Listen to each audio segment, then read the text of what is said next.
நடிகர் விஜய்க்கு இவ்வளவு எதிர்ப்பு வந்து சினிமா துறையில இருந்தே கிளம்புது சார். அரசியல் அப்பாட்டினாலும் சினிமா துறையில இருந்து பல எதிர்ப்புகள் கிளம்புது. அவருடைய அரசியல் வருகை 2026 தமிழகத்தில் தாக்கத்தை ஏற்படுத்துமா, எப்படி இருக்குன்றது உங்க நிலைப்பாடு எப்படி சார்? நான் ஒரு பியூர் சினிமாக்காரன். இது வரைக்கும் அரசியலை பற்றி எதையுமே ஓப்பனாக சொன்னதில்லை. தம்பி வந்து சினிமாவில் இருக்க வரைக்கும் நான் வந்து ரொம்ப தம்பி அன்பான கூப்பிட்டேன். இப்போ வந்து ஒரு அரசியல் கட்சி தலைவராகிட்டேன். ஸோ வந்து எனக்கும் அவருக்குள்ள உறவே வித்தியாசமாக இருக்கு ஆக்சுவலாக. ஸோ அதனால் வந்து நான் அரசியல் கருத்துன்னு எதுவும் சொல்ல மாட்டேன். அவர் நான் பார்த்த வரைக்கும் நான் அவர் கூட ஒர்க் பண்ணதும் ஒரு கடுமையான உழைப்பாளி, ரொம்ப நல்ல மனுஷன். எனக்கு இதுதான் தெரியும். இதை வந்து நான் அரசியலாக நீங்கள் எதுவும் முலாம் பூச வேணாம்னு நான் நினைக்கிறேன் ஆக்சுவலாக. சார், இந்த பெருநாய்களுக்காக நீங்க குரல் கொடுத்தவங்க எல்லாருமே நீங்க அதுக்கு எதிர்ப்பா குரல் கொடுக்க ஆரம்பிச்சிருக்காங்க. இந்த தாக்குதல் வந்து நாளைக்கு தெருவில் வாழ்கிற மக்கள் மேலேயே தொடரும். பணக்காரர்கள் அதனுடைய பார்வை வந்து வேற மாதிரி இருக்கு. அடித்தட்டு மக்களோட ஒன்றி போன பெருநாய்கள் அதனுடைய வாழ்வாதாரத்தை வந்து கெடுக்கிற வகையில் அதை கொல்லணுன்றதை வந்து ஆதரிச்சு கோபி பேசியிருக்காரு.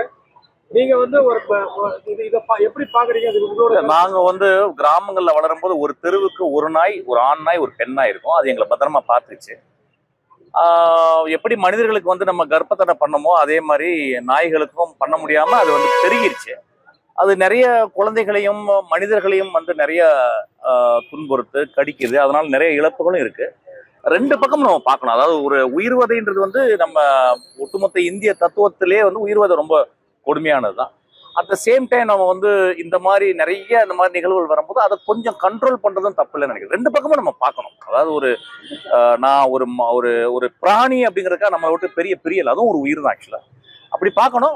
இந்த இந்த இந்த சச்சரவுகள்லாம் இருக்கு.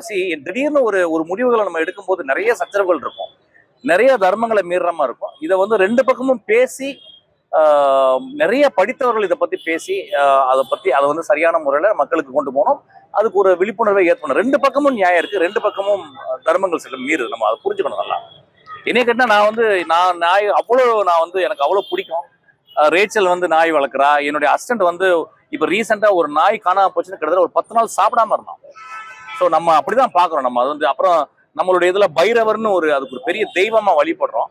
அட் த சேம் டைம் ஒரு குழந்தைய கடிச்சு நிறைய பேர் வந்து விபத்துகள் ஏற்படும் போது அதையும் நம்ம கன்சிடர் பண்ணோம். ஸோ இதை வந்து ஒரு சின்ன ப்ராப்ளம் வந்து அது எல்லாத்தையுமே அரசியலை பிரிச்சு நம்ம பேசிக்கிட்டே இருக்கோம். அது பேசக்கூடாது. ரெண்டு பக்கமும் அறிஞர்களா உட்காந்து மனதோட உட்காந்து உண்மையோட உட்காந்து எது நல்லது எது கெட்டது, ஒரு நல்லதை பண்ணும்போது அதுல பாதி கெட்டது வந்துருது. அதை ரொம்ப தர்மத்தோட பண்ணி பார்க்கணும்னு இருக்கேன். இதுல கான்ட்ரவர்சியா எனக்கு ஒன்றும் இது எதுக்கு இவ்வளவு பெருசா இஷ்யூவா எடுக்கணும்னு எனக்கு தெரியவே இல்லை எனக்கு ஆக்சுவலா.